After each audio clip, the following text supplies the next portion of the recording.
aliado supone el capital, van a explicar este proceso de revoluciones. ¿Ok? Por lo tanto, la economía no es el problema del dinero. La economía no es el problema de la producción. La economía no es el problema de la técnica. El problema económico es un problema de reparto. ¿Ok? Y cuando es un problema de reparto, bueno, ¿entre quiénes? Entre las clases. Por lo tanto, si las clases pugnan por repartirse, por definir cuánto se produce y cómo se reparte, entonces es un problema de poder entre las clases, que depende de las correlaciones de fuerza. Ergo, la economía es política. Hay que tener una economía política. Esa es la lógica. Obviamente el pensamiento liberal burgués, una vez que logra derrotar a los terratenientes o la nobleza se convierte en capitalista, ¿ok? Lo que va a suceder en la economía política es que, por así decirlo, ahora lo que va a existir es una estructura de clase, estamos pensando ya en el capitalismo que se empieza a desarrollar en la propia Inglaterra, en el tiempo de Marx, en que claramente va a estar aquí el capitalismo, o sea el capital, o los empresarios, como hemos puesto, bueno, capitalista,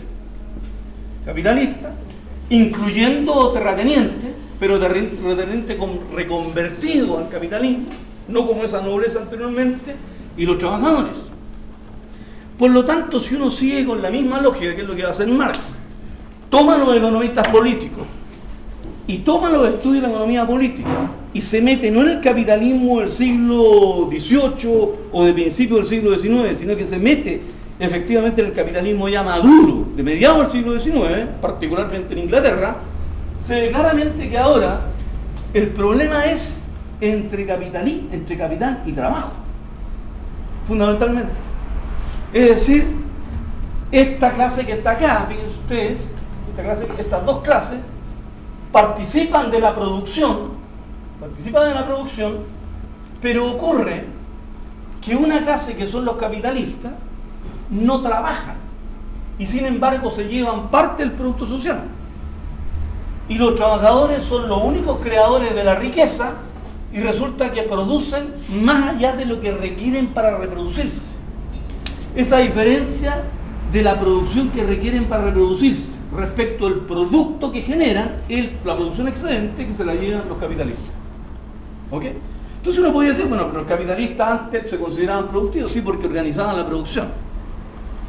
Pero bueno, uno podría decir, bueno, los capitalistas se llevan efectivamente la parte del producto social asociado a su capacidad de organización de la producción. ¿Ok? Y lo que empieza a suceder es que los capitalistas empiezan a escindirse de la gestión. El capitalista empieza a ser un propietario por acciones de las empresas o de los activos. No es un tipo que trabaje, sino que empieza a ser propietario de los activos y delega en una burocracia funcionaria las labores de gestión. ¿Ok? De tal manera que ahí empieza a haber una cosa rara. Esto significa que el propietario de las fábricas, de los caminos, de los puertos, de la infraestructura productiva, el material de transporte, ya no trabaja directamente, sino que tiene una burocracia que le paga para gestionar. Por lo tanto, la función de gestión es equivalente a un salario. ¿Ok? Pero, por lo tanto, la pregunta es, ¿sobre qué base este capitalista que ya no trabaja recibe parte del producto social? Entonces, bueno, antes los terratenientes no trabajaban, pero recibían parte del producto social porque eran propietarios monopólicos de la tierra. Perfectamente, entonces uno podría, por analogía, decir estos capitalistas que no trabajan, fíjense ustedes, reciben una parte del producto social más allá de los salarios que se pagan como burocracia, como en la gestión, simplemente porque son propietarios monopólicos de algo. Bueno, ¿de qué? Bueno, de la tierra, obviamente, pero también del conjunto de medios de producción producidos. La tierra no era un medio de producción producido, es un recurso natural. Pero las fábricas, los caminos, las herramientas, las materias primas, el material de transporte, etcétera, son riqueza producida. Y esa riqueza producida hay un control monopólico en una clase. Es como si le dijera a los trabajadores, yo le arriendo la maquinaria, le arriendo los caminos, le arriendo los instrumentos de trabajo, le arriendo los puertos, le arriendo el material de transporte. Entonces, por ese arriendo, ustedes tienen que producir algo que les permita subsistir y pagarme además el costo del arriendo. El costo de arriendo es un trabajo excelente que tiene que producir el trabajador. ¿Me entienden un poco la figura? ¿Ok? De tal manera que Marx, eso es lo que va a hacer. Marx va a tomar entonces los desarrollos de la economía política clásica y va a llevarla a sus últimas consecuencias. Y en Marx entonces, al llevarla a las últimas consecuencias, lo que va a suceder es lo siguiente. Por así decirlo. En realidad vamos a tener lo siguiente. Vamos a tener lo siguiente, va a decir Marx. Yo tengo aquí una población. Esa población, hay una parte de la población que trabaja.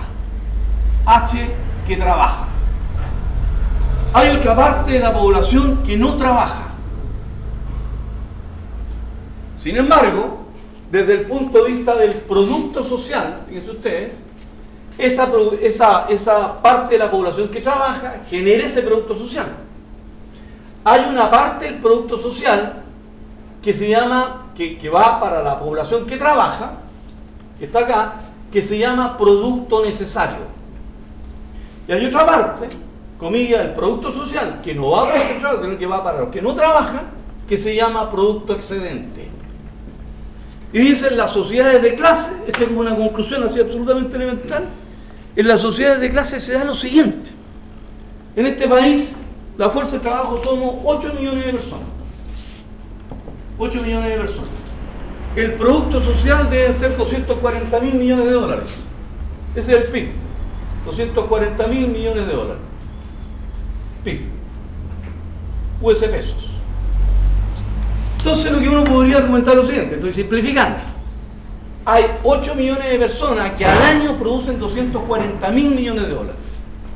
Aproximadamente, de esos 240.000 millones de dólares, aproximadamente, voy a colocar aquí, un 47% del PIB va para aquellos que trabajan, incluyendo el salario de Lusic, incluyendo el salario de Piñera cuando era empresario, incluyendo el salario del Pullman, etc.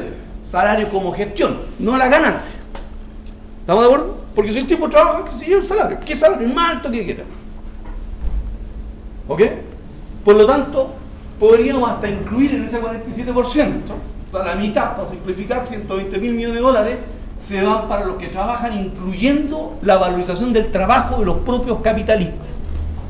Pero el punto está en que hay 120.000 millones de dólares que se llevan los que no trabajan. Entonces la pregunta es, bueno, ¿y por qué sucede de que hay una parte del PIB que se lo lleva a los que no trabajan? Y estoy incluyendo aquí en los que trabajan, estoy incluyendo a la familia completa.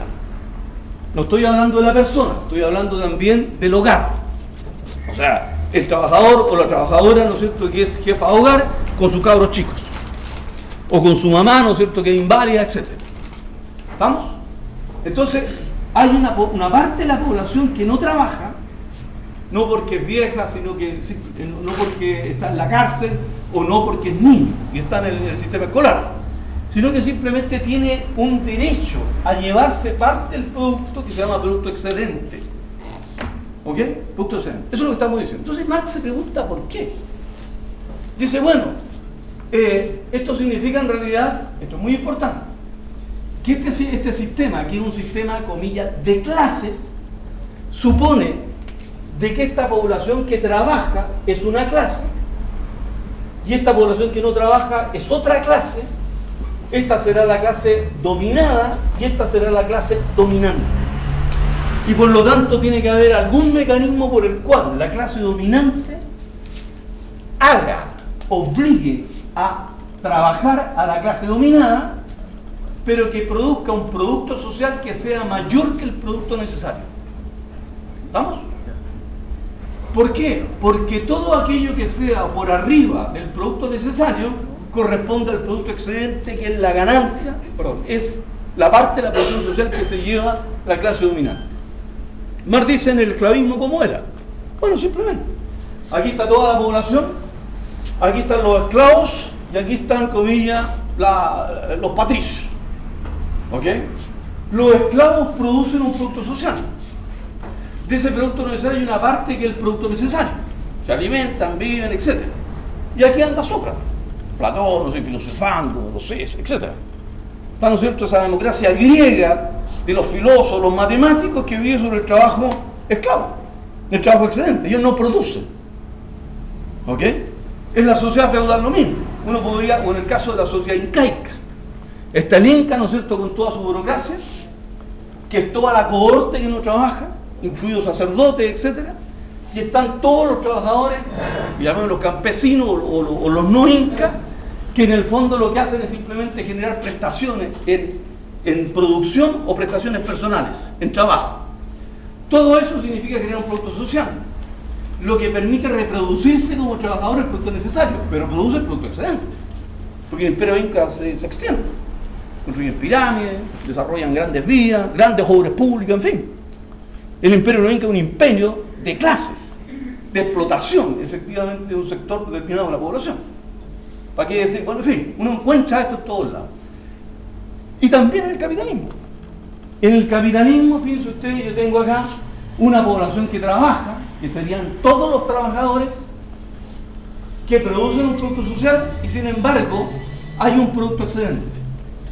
Pero la diferencia, esto es muy importante, es que entre los que trabajan, la clase dominada, y la clase dominante, que son los que no trabajan, comillas, hay igualdad civil y política. Es decir, a diferencia del esclavismo, el que no trabaja es un no libre. Es un tipo, un esclavo, es aquel que ni siquiera se pertenece a sí mismo, no tiene propiedad de sí mismo. Por lo tanto, si ni siquiera tiene propiedad de sí mismo, menos va a tener propiedad sobre cosas que no son él mismo. ¿Estamos? No puede ser titular de derecho de propiedad sobre cosas si él ni siquiera tiene un título de derecho sobre sí mismo. Y, comillas, los patricios sí son dueños de eso, y son dueños de los esclavos, son dueños de la vida de los otros. En el caso del feudalismo también. En el caso del feudalismo, ¿no es cierto?, hay un siervo campesino que está atado a la tierra y que, claro, no lo van a ejecutar. Puede trabajar durante ciertos meses en la tierra, pero está obligado a hacer prestaciones de trabajo o de servicios personales a, qué sé yo, al señor feudal bajo cuyas tierras vive. ¿Ok? Por lo tanto, es un hombre que no tiene condiciones de igualdad. Sin embargo, aquí el trabajador, que se llama aquí el señor Leonardo Acevedo, ¿ok?, tiene los mismos derechos liberales burgueses que tiene el señor Portman. De hecho, su voto vale tanto como, comillas, el voto de Acevedo. Y por lo tanto aparece a nivel de la libertad burguesa la idea de la igualdad de los sujetos. Entonces, en el capitalismo todos somos iguales ante la ley, con la única excepción de las mujeres. ¿Ok? Que ganaron una larga lucha para que a mediados del siglo XX recién empezaron a tener derechos igualitarios frente a los hombres. Hubo algunas discriminaciones, ¿no es cierto?, con analfabetos o algunos pueblos indígenas. Pero el liberalismo burgués, la concepción republicana de la política y el derecho, dice, todos nosotros somos iguales ante la ley. Por lo tanto, Lucy, Portman, qué sé yo, el dueño de Falabella, que no me acuerdo cómo se llama, de los Ríos, etcétera, o la familia Solari, tienen todo el mismo peso en la política desde el punto de vista electoral. Son todos iguales. Y teóricamente no podría por qué haber discriminación en el ámbito de la justicia. ¿Ok? Si hay es porque hay nepotismo, influencia, etcétera. Pero desde el punto de vista, ¿no es cierto?, están sujetos al mismo código penal, al mismo código civil, al mismo código de comercio. Está el imperio de la ley por arriba, efectivamente, de eso. Por lo tanto, hay igualdad civil y política en esa esfera. Sin embargo, Marx se pregunta, bueno, ¿y si son iguales? ¿Por qué diablos entonces estos que trabajan y tienen que producir producto excedente? ¿Ok? ¿Qué es lo que los obliga? Entonces dice, bueno, tiene que haber alguna condición. Y aquí es en realidad, esto es muy importante, muy importante, dice, bueno, los que no trabajan, esa población que trabaja, ¿ok?, tiene, comillas, es libre en dos sentidos. Libre en el sentido de que, comillas, es propietario de sí mismo. Nadie le puede ordenar qué hacer. se pertenece totalmente, no como un campesino de la Edad Media, no como un